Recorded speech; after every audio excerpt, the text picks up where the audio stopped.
Yo, I had to check this nigga at the Apple store. So I was buying a phone charger, right? And he was like, okay, do you want me to just email you the receipt? I was like, what? Email me the receipt? Nigga, do you want my black ass to get turned into a hashtag? I was like, bro, you're not about to have me walking out this store with 2 boxes of Apple merchandise with no proof of buying it. Because by the time I reach for my phone, they gonna shoot. I'm like, nigga, like, I was like, dog, you black. You gotta do better customer service than this. Moral of the story is, black people always have your receipt on you. I don't care if you bought whatever it was 3 weeks ago. Just have your receipt on you. You never know what can happen. And then Apple charges is expensive, nigga. Like, I'm broke now just to charge my phone. Welcome to season 2 of Secret Black People Meeting. I know you're glad to see me. I know it. I just feel it. I'm excited. I know you're excited. We got a lot of things planned. Before we get into that, I have to give a special happy birthday shout out to my dad, Willie Abston. He just turned 51. He told me that 51 is the new 30. I disagree. But hey, gotta let him live. Love you, man. Thanks for always being there. But let's jump into LA news. Weed is now legal recreationally. The LA Weekly said prohibition ends at last. A little over dramatic for my taste, because my nigga Dante been having weed legal for a while. Where y'all been? Oh, okay. I'm just kidding. I don't want to blow up his spot or anything. But let's be real. The month of January has definitely made weed not as cool. Not pictured in the LA Weekly is famous YouTuber Logan Paul.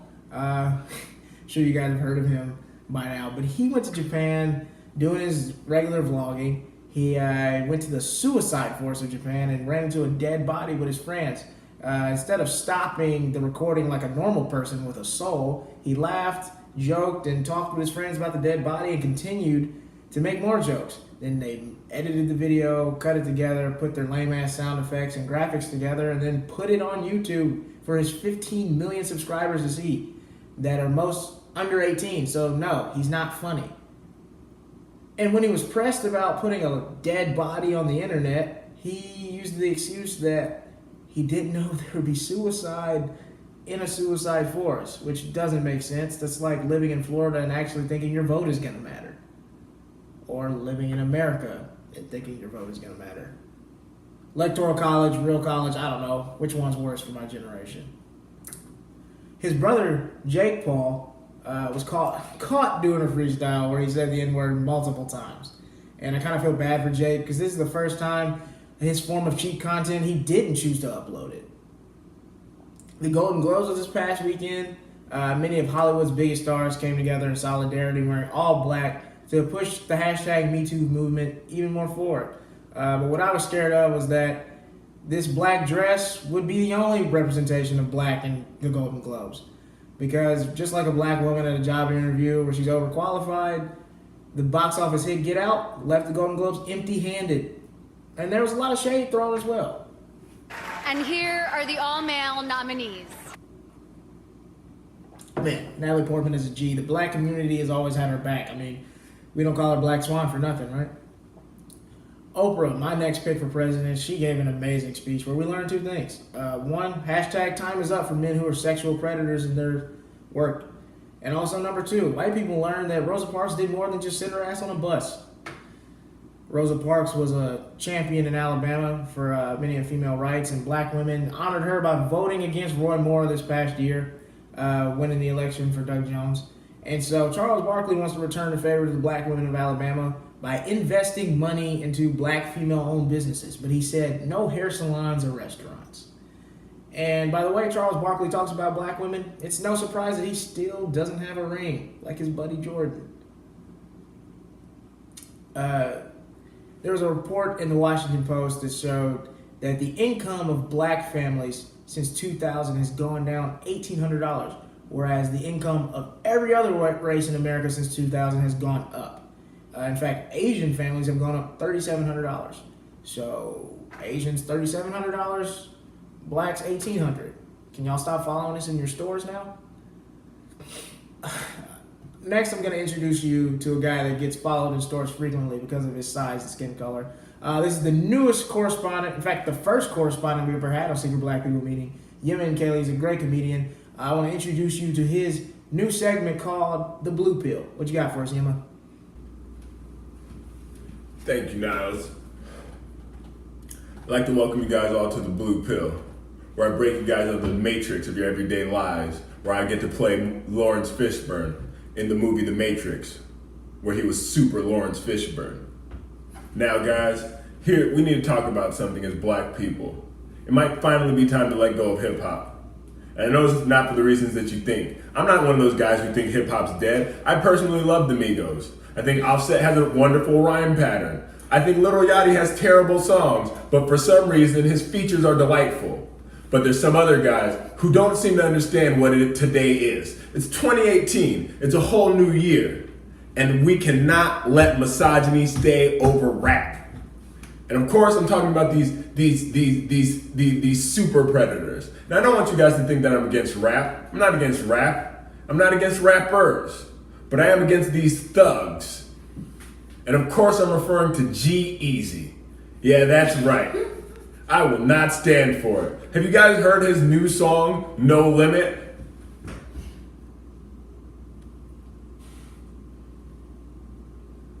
I know.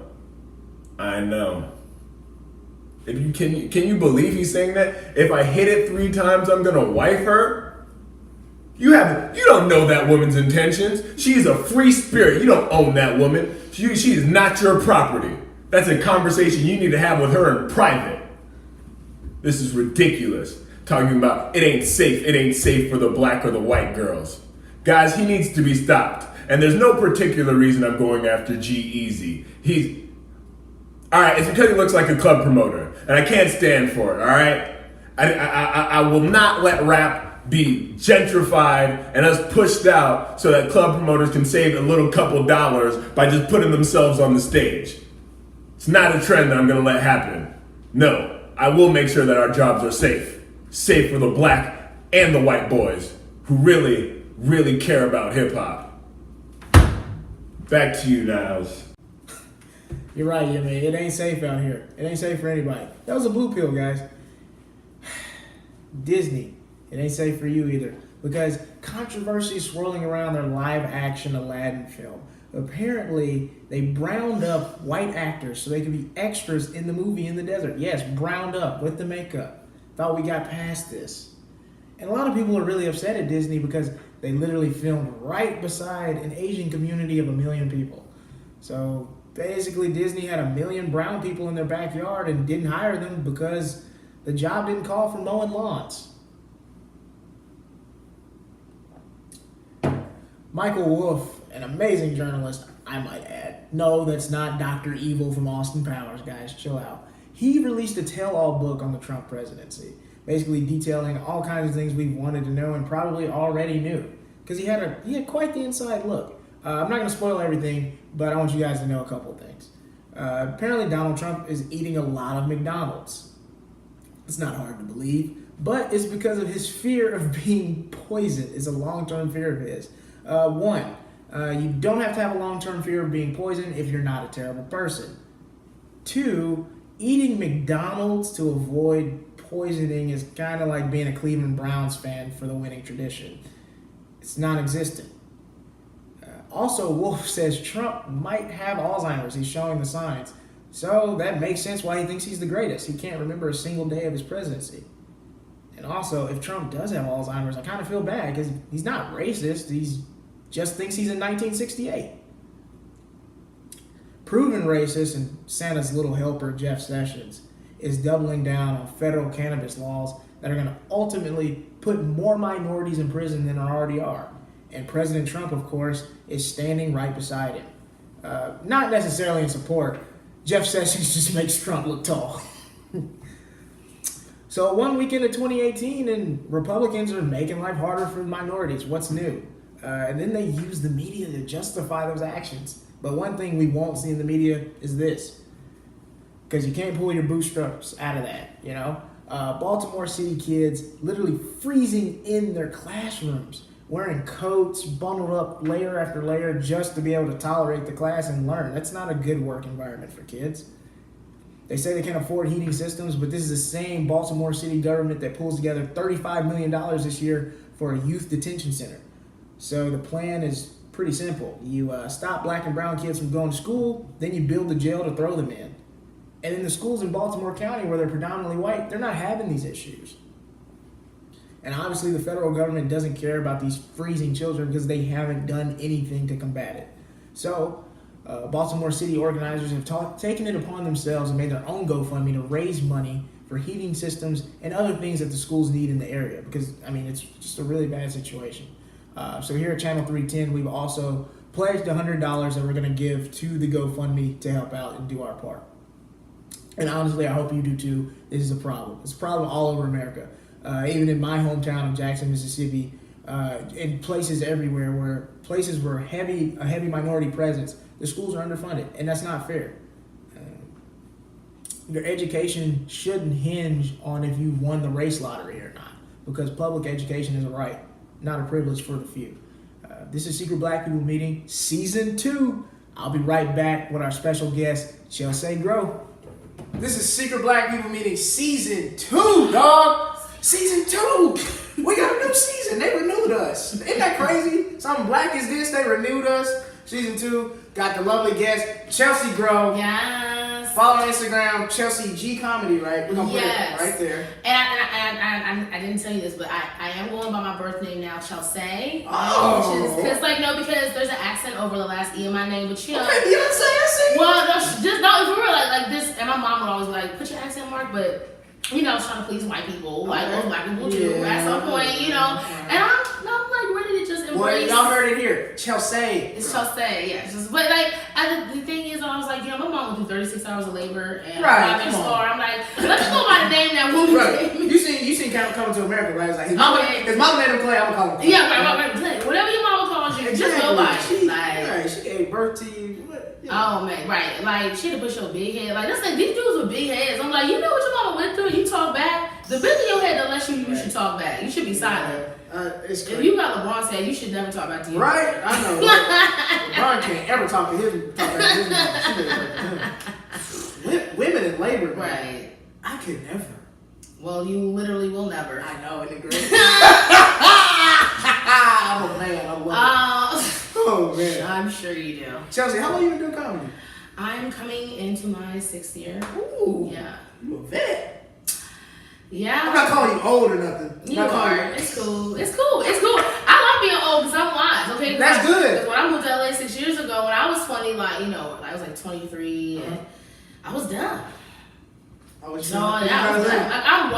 What you trying to say? I was always wise, but I was dumb. But now I'm wise and smarter. Okay. You know, so it's like a nice little evolution that I enjoy. That's good. Chelse is very funny. Check her if you're in LA. Chelse. I see. I'm trying to get it. It's cool, man. It's all love. You know. See, you got 6 months before I start beating you up. Think about it. How long it's taking me. Think how long it's gonna take white people. So. Right. Like first of all. White people out here saying Tchaikovsky and all these, and then I have met some really unique Jewish names like Ona Hayim, you know, and it's like, you know, you gotta really, like, no, that's not the whole name, that's the section, that's the section of some Jewish person's name. You just put somebody Jewish's name and Lahayim together. That's what I'm saying. It's not racist, it's very, look, I have met Orthodox Jewish people. That's like calling a black person Kwanzaa. Come on, bro. First of all, no, it's not. I've met Jewish people that are Orthodox and they have like traditional names, and it's like I could never pronounce it because I just don't have that much, you know, vibrato in my throat. Right. I didn't have a bar mitzvah, so I right. So that, but it is a section. So I that's an abbreviation, you know. Say calling you Nye. There's girls in college that used to do that. They thought it was funny. Do what? They thought it was like all funny and cute to call me Nye in public. Oh God, no, you hate that. I hated it. I can tell you hate that. I don't know why. Don't miss college. I don't miss college, but I do miss college girls. I will say that. I definitely do. Because college girls are what? Look, I'm 22, okay? Right. All right, I'm 22. So you've been doing comedy for 6 years. I know there's a lot of BS you've endured. Not only is this a comedian, but as a black woman doing comedy. What's one of the craziest experiences you had in comedy? Oh gosh, I don't have enough time. Okay, so I don't. Just give us one. I had to exhale twice on that one. Yeah. difficult experiences. Okay. I think for me, like, there was a show, and, you know, I was at a club here in LA, the Improv, and the show's Mo Better Mondays, right? Okay. Now, so the booker of the show, I was going up there consistently, because this is within my first, like, 18 months doing stand-up. Yeah. Going up there consistently, I'm, asking, hey, what's up, and can I get on stage, and I asked him multiple times to get on stage, and every time he would just be like, oh, no, you ain't getting on my stage, girl. Nah, I don't even know if you funny or not. I ain't seen you in these streets. And I was like, oh, but that person that headlines for you all the time just vouched for me. And he's like, I don't care who vouched for you. Everybody can vouch for you. Everybody can vouch for you. But and I was like, oh, but like, I'll send you tape. Like, you know what I'm saying? Like, I said, I'll just do 3 minutes. Like, I told him, I'll do like a cold 3 minutes. A cold 3. I'll do an ice cold 3. Right, it's like 2:58 at the time, Yo, you beat the light. I was like, dog, I'll go negative degrees cold for you, dog. I was like, to get on stage. Right, it's the improv. You know? Right. So, and then so it was hard because for like 6 months, he would do that. But every time I'd ask him, some stranger would come in, some guy would be like, hey, it's my first week doing stand-up, but I'm from Atlanta. Can I get on your stage? And be like, oh, yeah, man. You know what? I got 3 minutes right now. Okay, you want to do a lukewarm open? I'm going to give you a lukewarm open. And I'm like, oh, he gets a lukewarm open, but you won't give me the cold? And it would happen over and over. And after a while, I just stopped trying, and I got so frustrated, and I felt so stupid, because I was like, I was like, okay, it's an opportunity to get on a good show, right, and learn. And I like challenging myself. I'm not scared of the big stages anymore. You know what I'm saying? Like, everyone's scared at first, but at this point, I'm like, okay, let's just go for it. Because if a bomb, like, if Chappelle survived bombing on Apollo, like, you can survive anything. Okay, and he's the best. Exactly. Bombing is just it's a part of comedy. I'm gonna be an adult again. Hey, you do your thing. Mm-hmm. And I don't know. The whole relationship between comedian and booker is an interesting thing. Yeah. The reason I asked you what was one of your crazy stories, because me and my little crew, we had an interesting experience last night. Oh, this is a fresh one. Oh my gosh, this literally happened last night. My homeboy, Arthur Hamilton. Yeah. He got us on a show out in Glendale. About 7 of us, like our squad of me, Tom Whalen, Chaz, Eric, Arthur, who else? Victor Martinez. Just the whole squad. Oh, y'all was like West Men. Like, y'all like this show had like 15 comedians. We were 7 under 15. First of all, 15 is like way too much. Right, that's over my. That poor audience, right? So we're literally half the show, my squad. And so we show up, everybody's like hanging out in the parking lot, because we got there early. So we walked it's at this bar called Latitude 34 in Glendale. We'll even post the address here on there so y'all can see the BS that they did. But so we go to the door. This booker, this grown man on the job wearing shorts. That's a problem. That's a problem. What was the short length? Okay. This nigga's shorts was right here. Wait, did he have a big booty? No.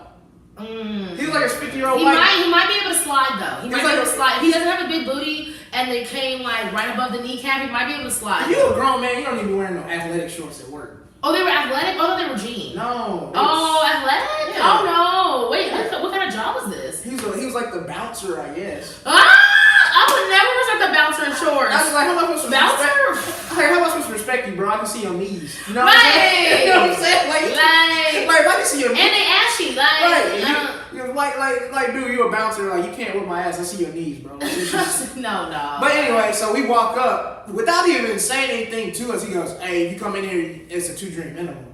He was like, first of all, that's not how you speak to people, that's disrespectful. Yeah. And then, like, why would you tell a group of us that? Like, it was like the way he said it, like Chaz, and he said it was like he got off by like having his He's like, listen, group of black men. Yeah, it's like they see a bunch of black dudes and Mexican dudes, like Eric and Tom, like only like white guys, and so it's like I don't know why he thought that was like the first thing he needed to say to us, like he just look at us and we're not gonna buy drinks or something. I don't know what that was about, but then Tom was like, bro, we're performing on the show tonight. We're comedians. He was like, so we were like.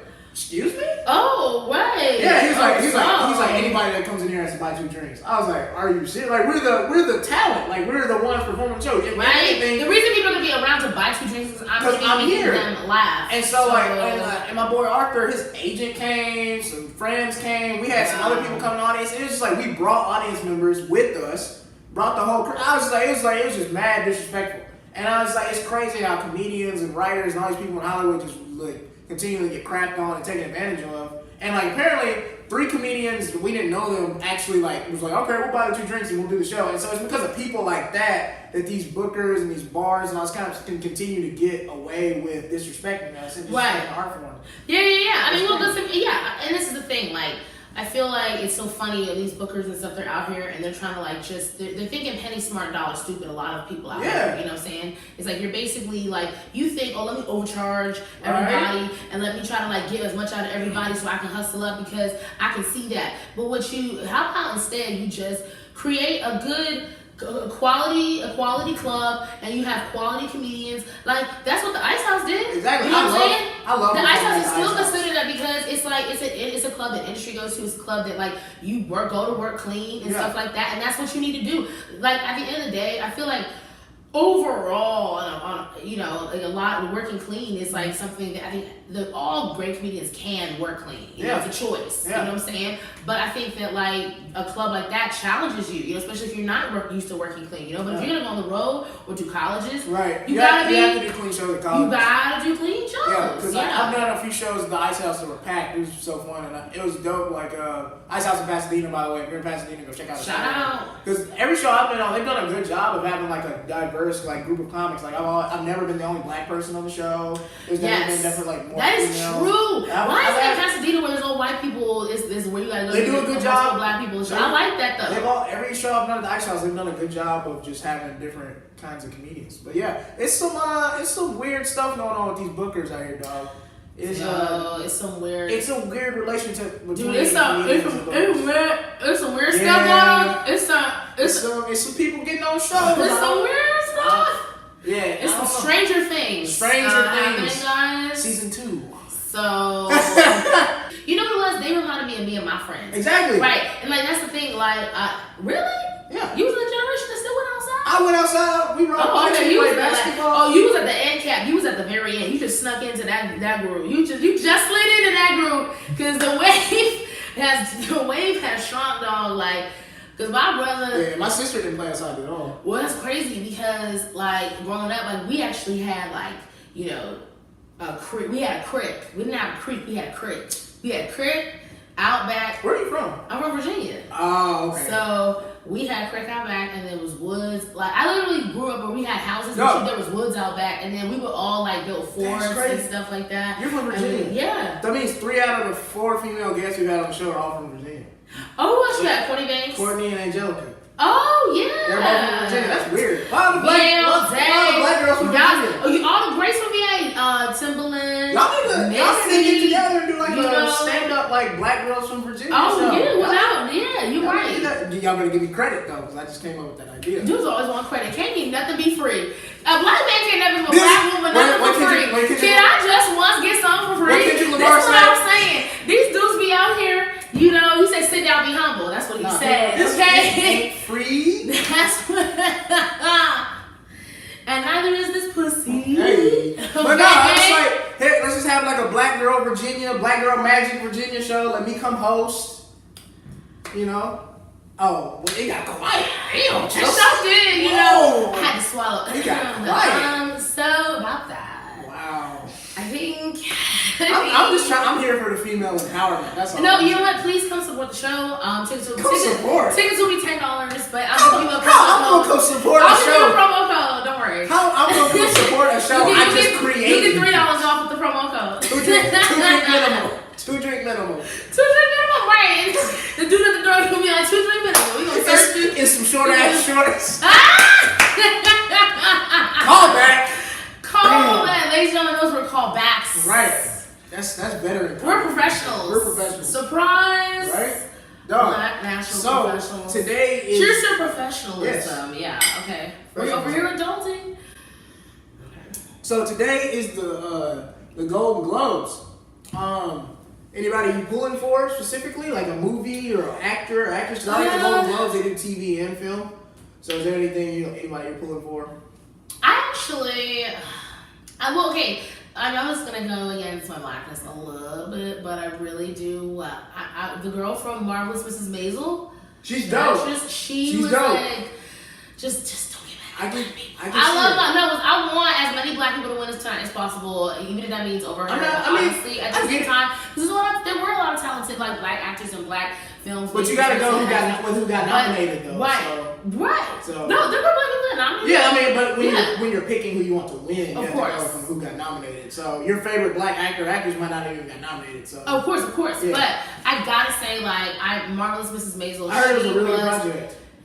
So phenomenal, and to me, I really related to it as a stand-up comedian, and you know, I come from a family, throughout my whole family where infidelity runs rampant through a lot of my family, extended family and stuff. So, it was kind of like the fact that it spoke on those notes, and it also went into just what the struggles of a female comedian. And I like how they did it, because what I read was that essentially she was like her character was Madge Maisel was a montage or a collection of multiple women who did stand-up comedy, in the mid-50s to mid-60s. But the thing was, a lot of them would sneak and do it. A lot of them would do it underground. A lot of them, and there's these recordings of these women, and they would use these pseudonyms. So they would perform under these pseudonyms. And so essentially, there's all this footage of these phenomenal female stand-up comedians that were coming up around the same time as Lenny Bruce and all that stuff, and they were just really,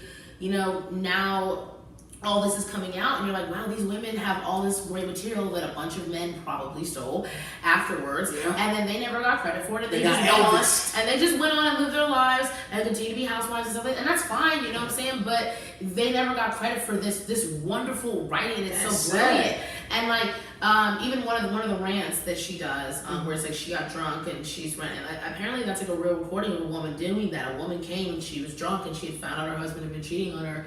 She showed up and was like lit, and she did a bit about it. And she ranted and just like did this crazy hilarious set, and and then named it, and I guess somebody recorded it. At the time, a lot, even like bars, anyone did a show at a club or something, a speakeasy, whatever, they always would record it, and then tapes, would get to the tape shops, and they'd be like, oh, well, we don't know what this is, so they would just create a label for it. They would just create a name, a pseudonym for it, and then it's but then it gets lost, and it's that's dope. Yeah, so wow, that's amazing. I'm gonna have to check this out, because whenever I see my female comedian friends is doing well and doing big things, I'm always just really excited, because I know as a black comedian it's hard, but I know as a female comedian it's much. As a black female comedian, and I know even that, because when I saw you on the laugh tracks and everything, I was like, that's my girl Chelse. Because I just know it's different. It's different. Because even Eric was on Courtney Banks' podcast, he was just talking about how just a lot for the way society views women, a lot of times it's more on your attractiveness level first. That's what everybody's looking at first. So if you can pass the eye test, or if you don't pass the eye test, that usually hinges on how much people are going to pay attention to you and all those kind of things. As a male comedian, I have to think about do I look good today? I go to Mike, you see me, I go to Mike's in sweats and I be having my back. Right. Girls can't do that stuff. And it's, well, I have. Yeah, but I'm funny. So, but this is the thing, this is the thing, because you're right, and I'm so glad you brought that up, because that is something that happened with me. So I've been out here since 2000. I started stand up November 2012. Okay. So I was a junior in high school. Okay, shut up. Anyway, so right. I'm sorry. It's all right, little minor ass. South Park hat ass. South Park. I think South Park's older than you, right? So you gonna play me? I mean, I think so. South Park. No, I'm a year older than South Park. Oh, okay. You slid it again. You just slid in the cuss. South Park is 21. I'm 22. Yeah. But when I first moved to LA, I just kind of dove head first into it. I went to the Big and Whistle. I got up. I was at the time living with two gay guys that were a couple, and they were having fights all the time. And I just it was. You got some fire bitches. Child, that's funny. That's a funny show.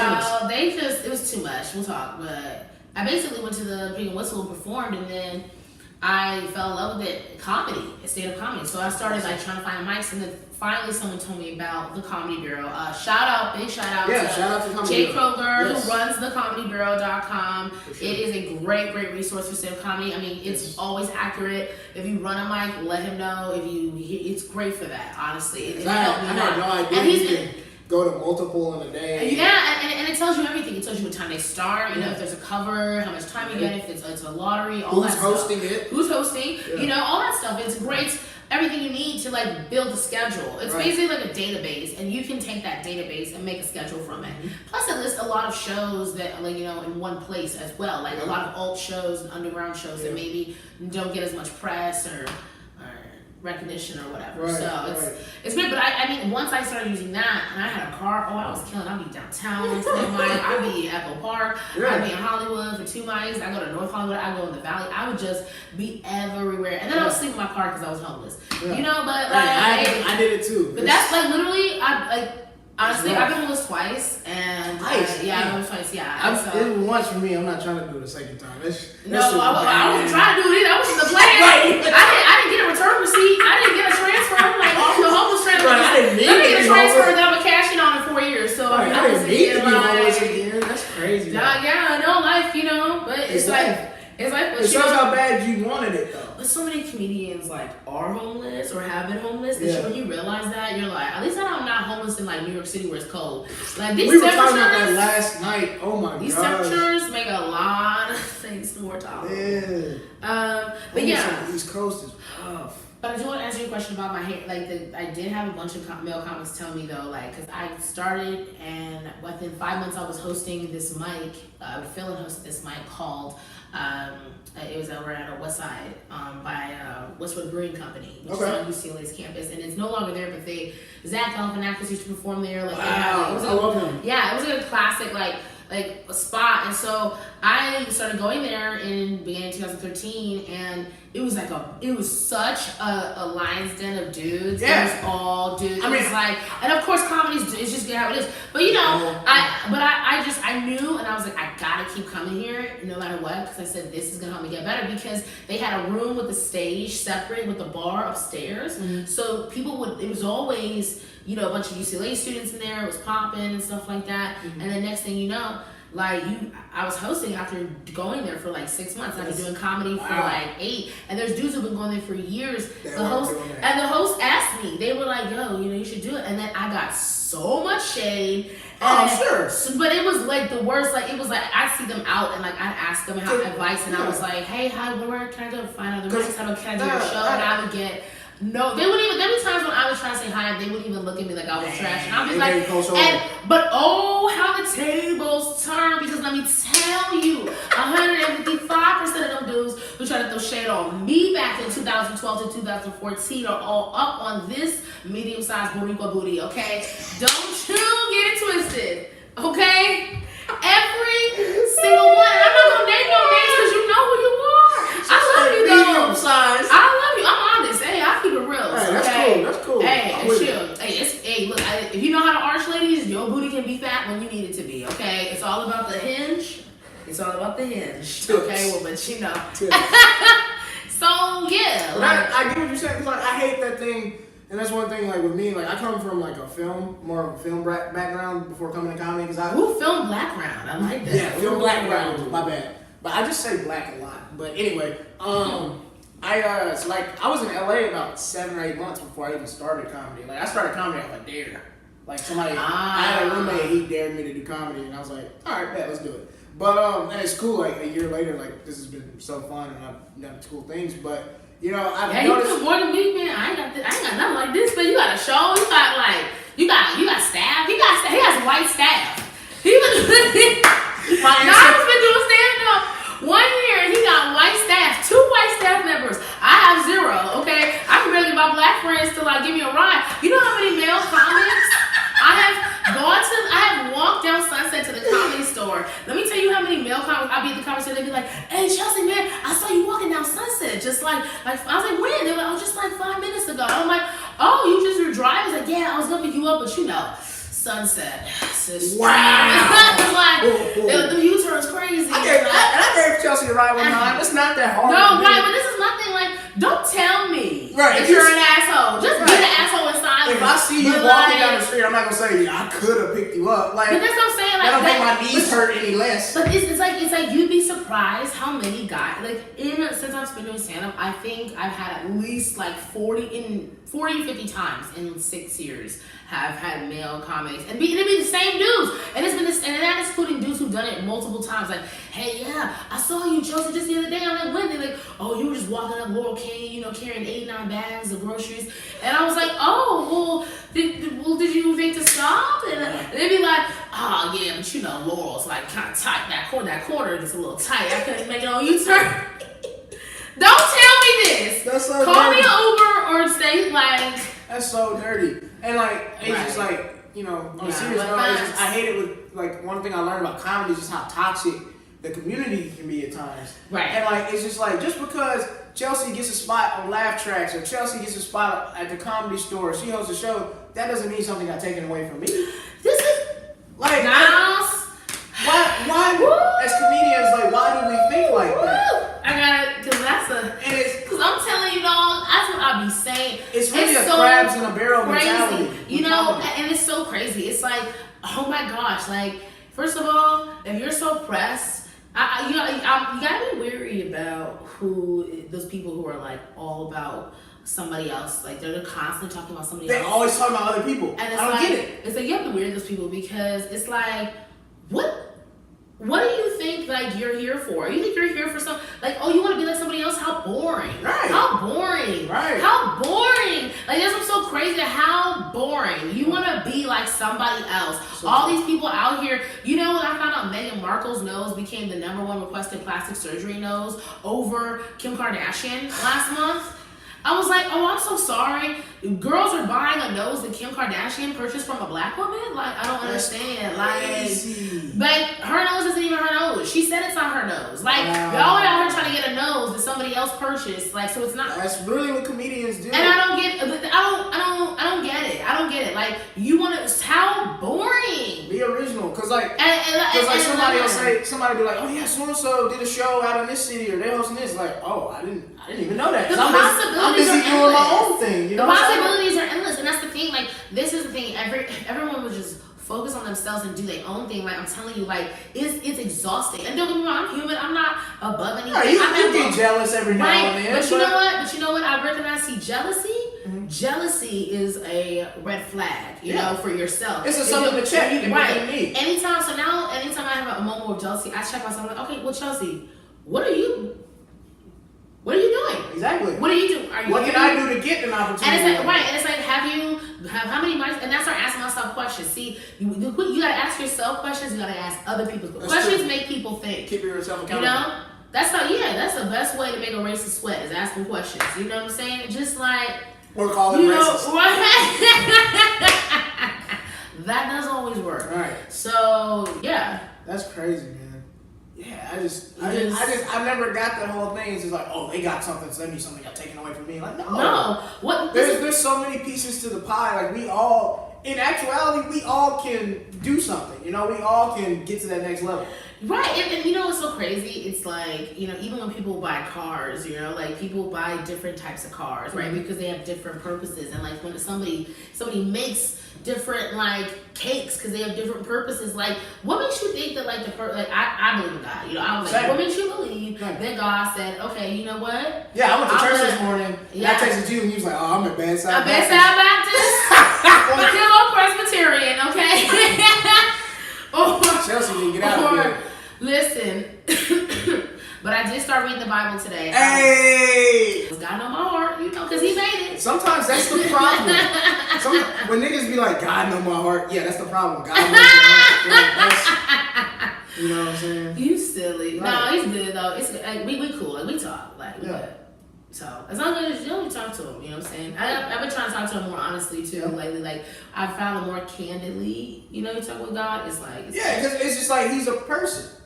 Exactly. When you That's realize the thing. that made things a lot easier for me when I realized, oh wait, I don't have to like talk to God like all because I'm being from Virginia, you know, it was like you gotta do 17 Hail Marys and you gotta people talk to God like he's a police officer. right, and you gotta do the Matrix and you gotta and I was like, what? Like People really talk to God like he's a police officer. Like, all right, look, I did this, but no, God loves you. You know what I'm saying? Like He wants to does. talk to you. Because last time I tried to read the Bible, I got all the way up through Numbers. Okay, But that ain't far. Okay, that's That ain't far at all. First of all, this was in high school. Genesis, by the Exodus, way. Leviticus. No, nigga, that's 4 chapters. Oh,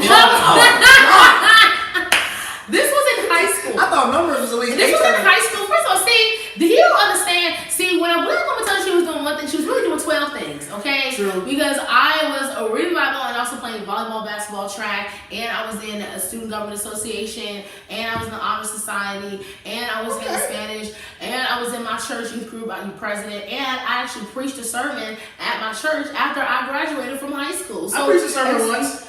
I don't know if it was good. It's on recording too. See, all the things I listened, and then he like, I preached a sermon once. I And did I'm too. like, and it's, but because black men, you don't know, because not just black men, because men in general, like everything they do just gets so much more credit. I'm just It's saying, like, I preached a sermon once. I'm happy for you. That's great. I don't know if it was We good, were talking about but- me, and then we went to, I don't care. That's good. But we're both saying that's cool. For real talk. We like, preachers. right. And now we're comedians. And now we're comedians. She said right. Right. Oh man. Oh Lord. We gonna cut the commercial on that. We gonna cut the commercial. Yes, commercial Here's a for commercial for one of my favorite shows on the internet. It's called Blunts and Brunch, hosted by Arthur Hamilton. It combines weed and breakfast, two of my favorite things. Might as well. He had the very lovely guest, Michelle Stevenson. I don't really like her much, but hey, go check it out. Ooh, She's very shots cool. fired. Yeah. I've never seen her this high before. Neither have I. This is Neither have I. You are silly as fuck. You are ridiculous right now, my nigga. You need I a timeout. What? Okay, you guys. So Jim. Oh. Funny. Oh man. When was the last time you smoked? 2012? Like yeah. I've been doing the white people thing, which is smoking out of vapes. You need to wait This a is week real. before you smoke again. Yeah, dude. Back to Secret Black People meeting. Hey. Still here with Chelse Greaux. This is the Chelse. first my bad. Chelse. It's alright, no, you're using it. Beyonce. We're a little tip. Chelse. We got it. This is the first episode of season 2, and it's just been so fun. It's been great. Chelse's a great guest. Chelse, she brought some rosé. Oh y'all. She I brought over some. She brought the loud. She turned it up in here. But here's the thing: the only guests to bring me the host gifts have been the black women on the show. Right? Isn't that crazy? These niggas out here. these niggas out here ain't brought me nothing. Let's see. We had Angelica Matthew on the show. She brought me food. Courtney Banks bought me food, and she works at a cannabis company. She threw us some gifts. Then we had Dicey. She brought over some contraband. Then we got Chelse. She brought the rosé. My niggas, where? Come on! Right, like see, that's how it looks. That's the thing about being a see. That's the thing about a black woman's love. You see, Yeah, we show black men so much love and they still disrespect us. Isn't it crazy? We still bring you gifts. It's true. We still bring you gifts. Even get And mad. then y'all be finding our afros. Like, dude, what's wrong? See, I had to get right because my sister had an afro growing up, so I was like, And her afro is popping. I saw his sister's afro. He posted a picture on IG. yeah. And yo, his sister's fro is popping. So shout out to your sis. She cool, you know. Shout out to Neil, she cool. But yeah, it's just like the black female guests have brought the love and the gifts. I know a Secret Black People meeting. This might have turned into a Secret Black Woman meeting, man. Okay. Because I was like, they're the only ones. Get ready. They the only ones bringing niggas gifts. So We support. You know, we gonna. I got Anthony Day on next week. So let's see if he'll bring it up for the men. Right. He got We gotta step it up. But like you know, most situations, black men are gonna keep getting chances. So you know, it's like even though like this is the thing, it's so crazy. Like you could have 30 more. You could throw 30 more episodes and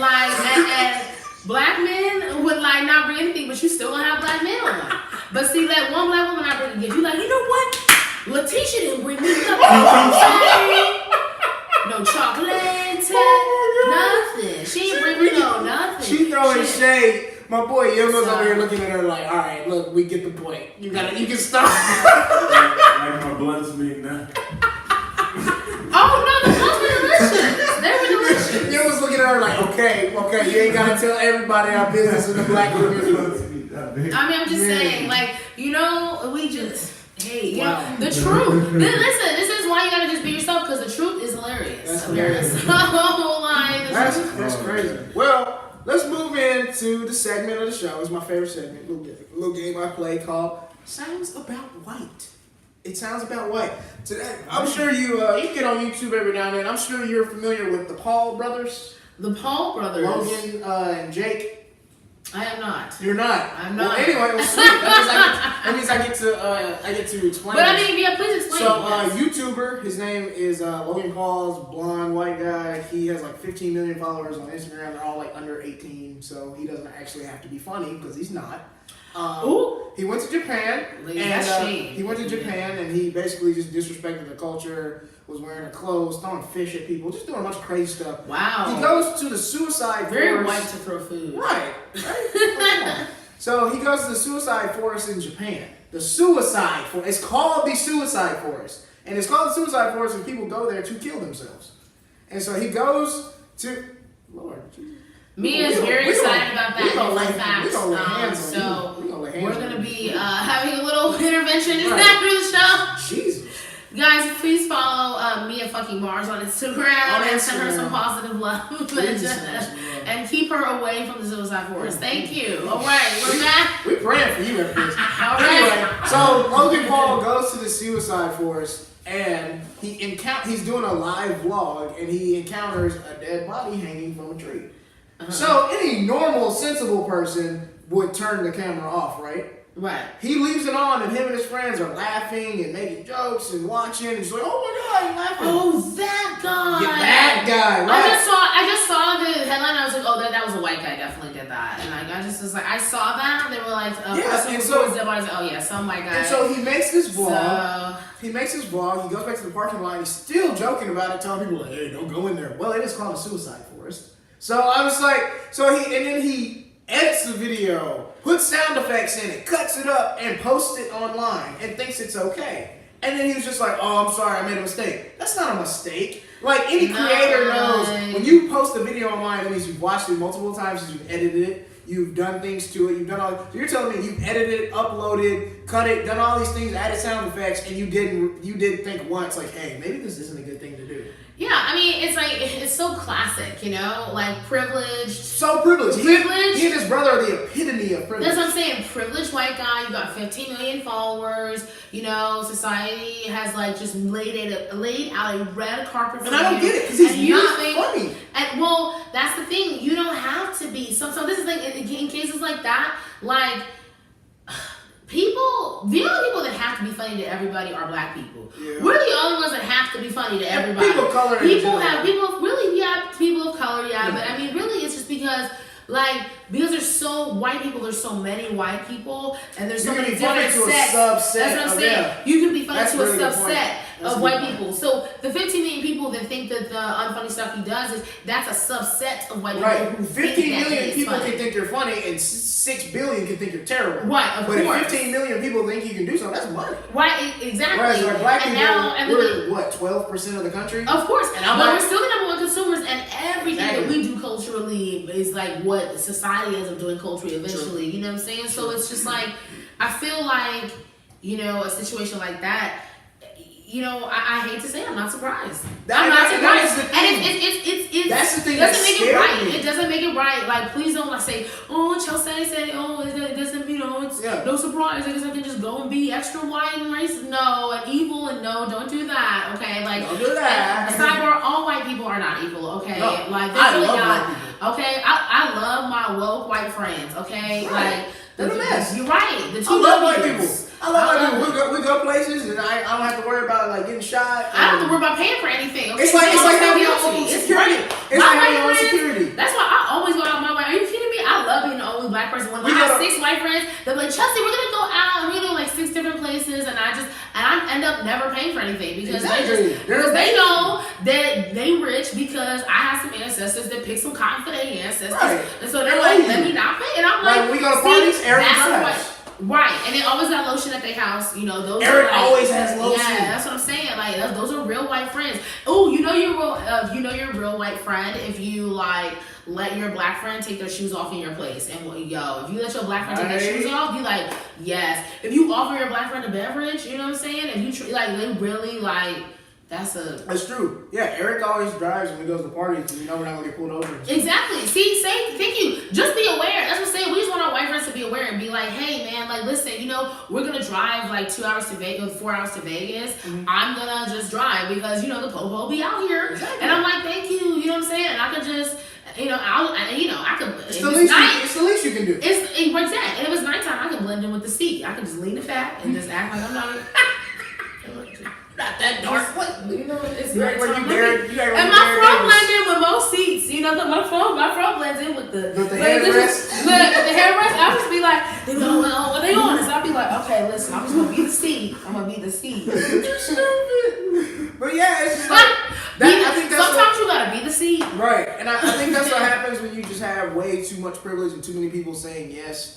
And like it can be dangerous. Well, it is, and there's no accountability, and that is None. why. And I get why Drake's no new friends. Like, I mean, I totally get that phrase because after a while, like I think about it, like my friends that I know are my true friends. I've been through a lot. Like I've been homeless twice. I've been like verbally assaulted by multiple people. I've dealt with a lot of BS. I've just been a black female comedian and all the struggles and stuff. Like I've gone through a lot of stuff, as a lot of people do, but. I mean, through it all, the people that have been my friends, like, through it all, are the ones that, like, no matter what, they just were a friend to me. And that's all you ever want. You just want somebody to be a friend with you. A lot of people out here, and a lot of my friends, ain't none of us balling. Yeah. Not yet. Right, not yet. Not yet.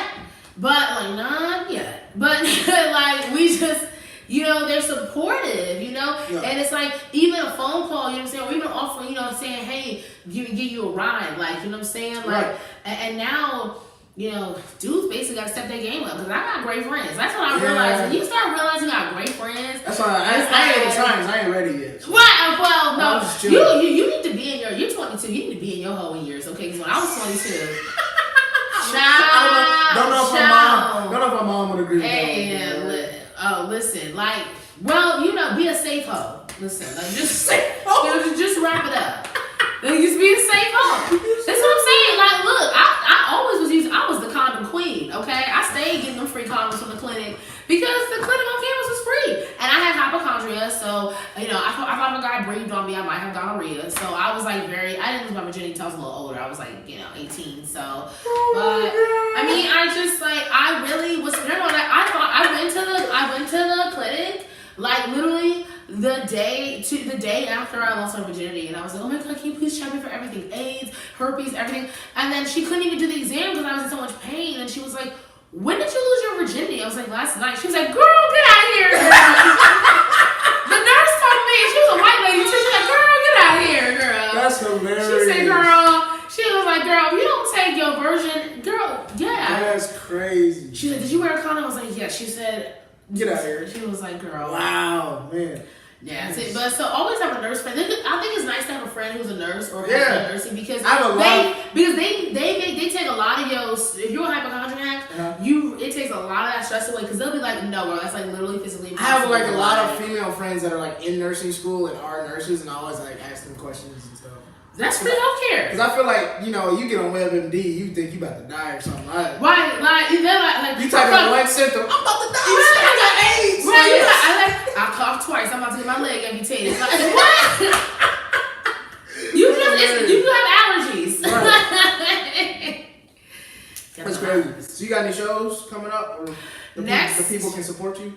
Next Friday, or I guess this Friday is a Sunday, so Sunday is the new week. This Friday, January 12th, I will be at Marty's open mic because there's a showcase at 10 p.m. Okay. There's gonna be really funny comics there. Kilo Luco's on the show, and there's another funny black female comedian, Nigerian. So it's gonna be fire, and I'm excited about it. The showcase is at Marty's. The best part at Marty's, it's right there by Sunset and Martell in West Hollywood. It's like BYOB, you know, very 420 friendly. So there's a patio. It's gonna be a good time. We're gonna have music. It's just gonna be live. So Marty's next Friday, January 12th at 10 o'clock. All right. In there. That's where you can find Chelsea. Chelse. Get some laughs. Chelsea, my bad. I did it again. It's okay. He's 22, y'all. He hasn't got all his wholeness out yet, so he can't retain information. Be patient. So let him get his wholeness out. He got about 3 more years to get his wholeness out, and then he gonna retain some information. Then he gonna reach the next level. It's cool though. That's what you're supposed to do. Like that's what I did. Anyway. I'm trying to drop game. I be trying to drop game. They don't want to receive the game. The young ones, we out here, we out here trying to drop listen. Anyway. Ladies, y'all know what I'm talking about. Listen, we be trying to give them game. They don't want to listen. This has been the first episode of Yes, it has. season 2 of Secret Black People Meeting. Salud. Yes, a great guest, Chelse Greaux. Oh, yeah. Y'all go follow her on Instagram. It's been a great episode. Got our new correspondent, Yema. In fact, would you like to come back and do some correspondence? I would love to do some corresponding. You come do some bits? Yes, and if you want to see, because I do videos on Instagram, follow me at CHELSE letter G comedy, and that's me on Instagram and Twitter. All right, well, y'all heard it here. Y'all gonna see her pretty soon again, probably next week. All right, on the next episode. Yeah. And I will see y'all next week. This has been Secret Black People Meeting Season 2. We doing it. Have a good night.